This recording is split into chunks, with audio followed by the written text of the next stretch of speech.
السلام عليكم. ازيكم عاملين ايه؟ يا رب تكونوا بخير وبأحسن حال ان شاء الله. هنبدأ بقى نعمل تجهيزات العيد، كل سنة وانتم طيبين. يعني هنعمل مع بعض فيديوهات حلوة قوي قوي للعيد، حاجات كده جميلة جميلة، ويعني طعمها بجد حلو قوي، احلى من اي حاجة انتوا عملتوها قبل كده.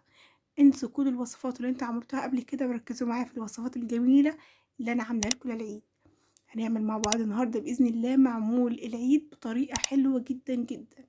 معمول العيد ده زي الكحك وأحلى كمان من الكحك، حاجة يعني دايبة في البق دوبان، حاجة جميلة جدا ما شاء الله عليها. هنعمل بإذن الله معمول العيد بأشكال حلوة جدا جدا وبطريقة بسيطة، يعني مش هتخيلي قد ايه كانت بسيطة قوي، بس احنا يعني ايه مكبرين المواضيع.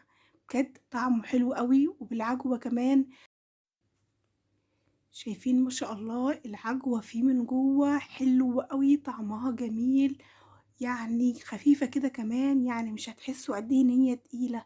لا بجد حلوة جدا وبتفرق كمان معانا يا جماعة، يعني خالص جميلة جميلة جميلة. ان شاء الله هتجربوا الوصفة دي وهتقوموا تعملوها حالا، سهلة جدا، مكوناتها بسيطة قوي قوي.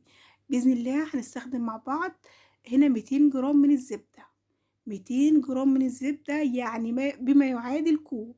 تمام، هنجهز أول حاجة المكونات الجافة معايا: نص كيلو من الدقيق متعدد الاستخدام، معلقة صغيرة من البيكنج باودر، ورشة صغيرة من الملح.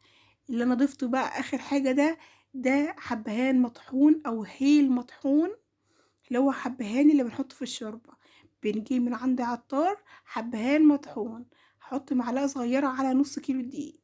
طيب انا كده جهزت المكونات الجافه، اجي بقى المكونات السائله اللي انا هجهزها. مكوناتها هتكون زبده، 200 جرام من الزبده. الزبده اللي الصراحه انا بستخدمها زبده من هي بتاعت الفيري كريستال، كلها حلوه. طبعا الزبده التانية مكلفه جدا واللي هي البقري او الجاموسي غاليه قوي، فممكن نستخدم فري هتدينا كمان نتيجه حلوه قوي.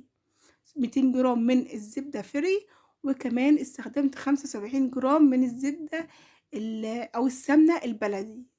تمام، يعني 200 جرام من الزبده و75 جرام من السمنه. ويا ريت المكونات كلها تكون بهارات الغرفه، يعني الزبده تكون طلعها من الفريزر او في التلاجة قبلها بمده. ضفت كمان نص كوب من السكر البودر. خفقت اول حاجه الزبده والسمنه مع بعضيهم، القوام بقى كريمي بقى فاتح، او بعدين ضفت نص كوب من السكر البودر. لازم سكر بودر في الوصفه دي، اهم حاجه السكر بودر يكون بودر قوي، يعني يكون ناعم قوي ويكون كمان منخول كويس جدا. هقلب بقى السمنه والزبده والسكر، وبعدين هعمل تقليبه خفيفه كده على الاطراف، بحيث ان لو كان في اي قطع من الزبده، اي قطعه من حبات السكر تنزل معايا في السمنه، يعني ايه في الخليط، ويكون كله كريمي. شايفين الجمال؟ حلو قوي، عامل زي قوام لكريم شانتيه، بجد تحفه.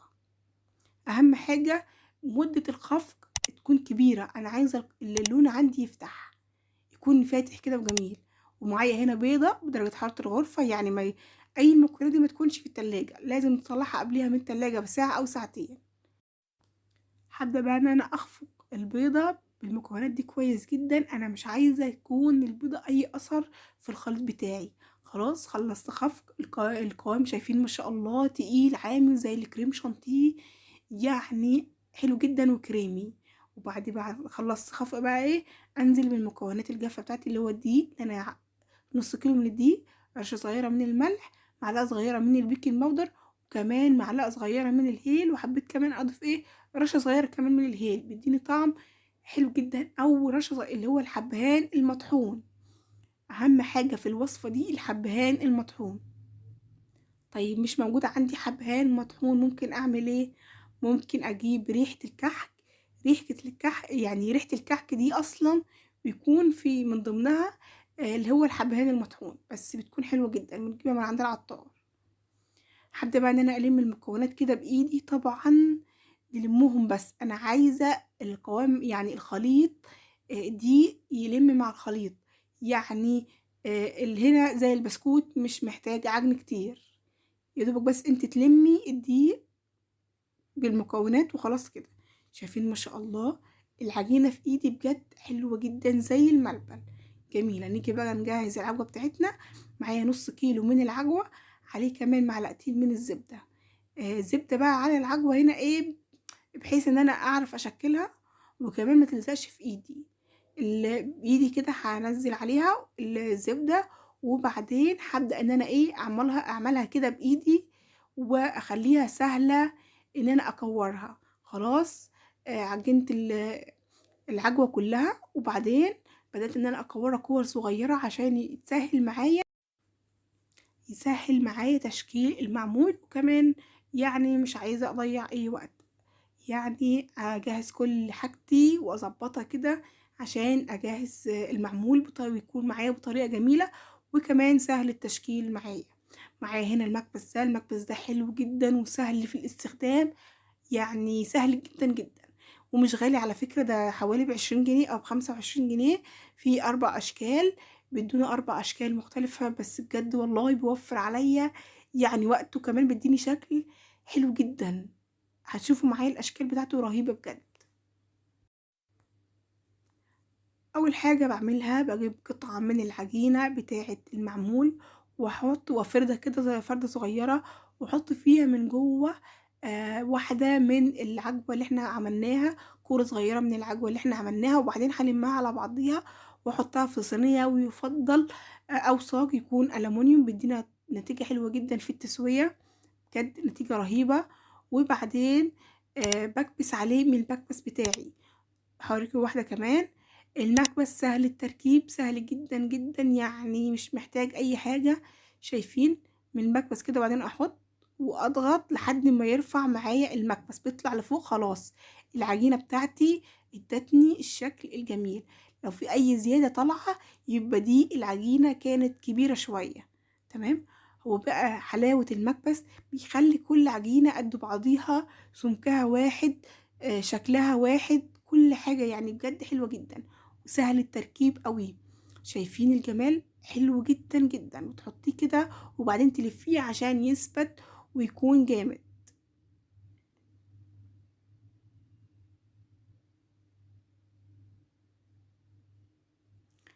هعمل معاكم بقى كذا شكل بوريكم التركيب، لان المكبس ده هيسهل عليكم حاجات كتيرة قوي.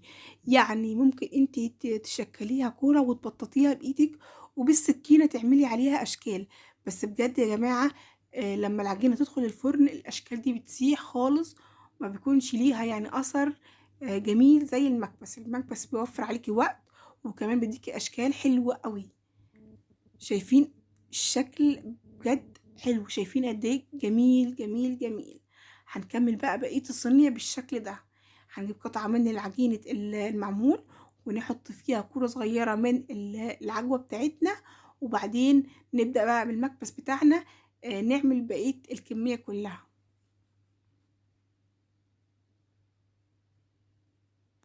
وعلى فكرة كمية العجوة كمان بتكون أكبر شوية من كمية العجين، يعني ما تستغربوش قوي ان انا العجوة عاملاها كبيرة، لان المفروض اصلا العجوة تكون كبيرة كده اكبر بس من كمية العجين.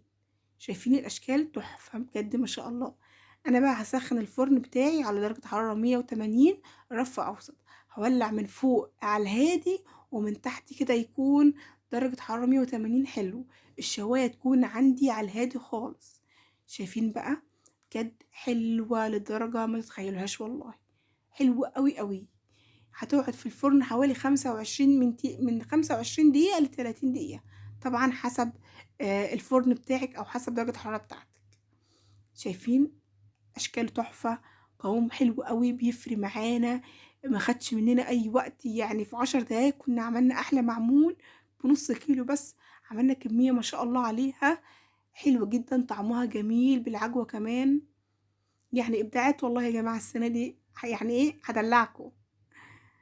شايفين التسوية؟ بجد ممتازة والله العظيم، يعني تسويته حلوة جدا، يعني ما شاء الله عليها تبارك الرحمن. ألف هنا وشفا والله.